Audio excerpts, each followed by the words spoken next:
का ते बघणं महत्त्वाचं आहे, कारण विधानसभा निवडणुकीच्या वेळेला राज ठाकरे आणि एकनाथ शिंदे यांच्यामध्ये दुरावा निर्माण झाला होता। अमित ठाकरे यांच्या विरोधात शिवसेनेने उमेदवार दिल्यामुळे राज ठाकरे नाराज झाले होते आणि आता आपण बघतोय की एका राज ठाकरे आणि एकनाथ शिंदे एकत्र आलेले आहेत। एकाच वाहनातून त्यांचा प्रवास आहे। पुण्यातील एका कार्यक्रमात हे दोन्ही नेते एकत्र आलेत। विधानसभा निवडणुकीनंतर पहिल्यांदाच एकत्र आलेत। माहीममधील जो वाद झाला होता विधानसभा निवडणुकीतला, त्या वादानंतर हे प्रथमच एकत्र आलेले आहेत। त्यामुळे आता या दोन नेत्यांमध्ये काय संवाद होतो का याची उत्सुकता आहे। पुण्यातील एका कार्यक्रमातील हे दृश्य आहे। विधान मतदारसंघातून राज ठाकरेंचे पुत्र अमित ठाकरे हे निवडणुकीच्या रिंगणात उतरले होते। त्यावेळी शिवसेनेने उमेदवार दिला होता।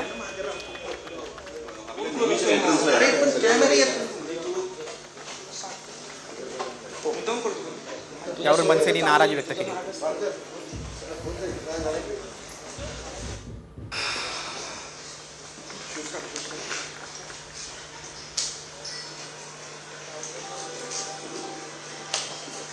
विधानसभा निवडणुकीतील माहीमधील वादानंतर आता हे दोन्ही नेते पुण्यामध्ये एका कार्यक्रमात एकत्र आलेले आहेत। दोघांमध्ये आता काय संवाद होतो का ते बघणं खूप महत्त्वाचं आहे।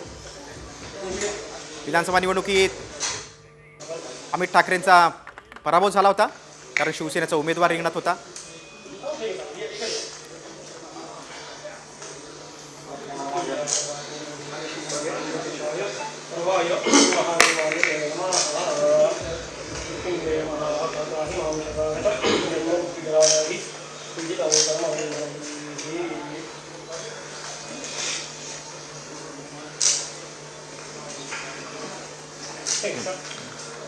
आपण बघतोय हे खूप दृश्य बोलकं आहे। काय नवीन राजकीय समीकरणं जुळतात का हे देखील बघणं महत्त्वाचं आहे। एकीकडे कारण उद्धव ठाकरे आणि भाजपची जवळीक वाढलेली आहे आणि दुसरीकडे आपण बघतोय की एकनाथ शिंदे आणि राज ठाकरे एका कार्यक्रमात एकत्र आले। त्यामुळे काय या निमित्तानं काय नवीन समीकरणं जुळणार का राज्यात याची देखील आता उत्सुकता आहे आणि त्या दृष्टीने चर्चा देखील सुरू झालेली आहे।